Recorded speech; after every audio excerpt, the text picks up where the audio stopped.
আমি ইমান যন্ত্ৰণা ভোগাৰ পাছতো তোক বন্ধু বুলি ভাবিবলৈ লৈছিলোঁ, কিন্তু তই আমাক শত্ৰু বুলিহে ভাবিলি।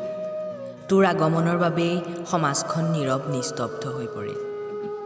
মানৱ জাতিটোৱে তোক যে বিশ্বৰ পৰা যাবলৈ কিমান কাবৌ কৰিছিল, কিন্তু তই মানৱ জাতিৰ সেই আৱেগৰ মূল্য দিব নোৱাৰিলি।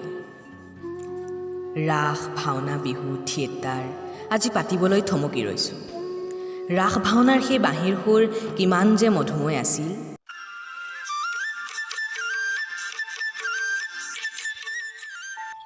বিহু বুলি ক'লেই ঢোল পেঁপাৰ মাত ৰজন জনাই গৈছিল।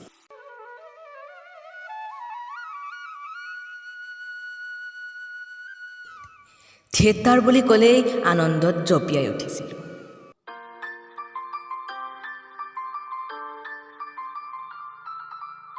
এইবোৰৰ প্ৰত্যুত্তৰ কোনে দিব আমাক? শান্তিবোৰ অশান্তিলৈ পৰিণত কৰিলি তই। জীয়াই আছোঁ বুলি ক'বলৈ ভয় লাগিছে অ'। শেষত আকৌ এবাৰ তোক কওঁ, ৰাস ভাওনাৰ সেই বাঁহীৰ সুৰ, ঢোল পেঁপাৰ মাতবোৰ, থিয়েটাৰৰ ভিতৰভাগত চলি থকা কৰ্মকৰ্তাসকলৰ সংগ্ৰামৰ সেই আনন্দবোৰ ঘূৰাই দে কৰোণা, ঘূৰাই দে।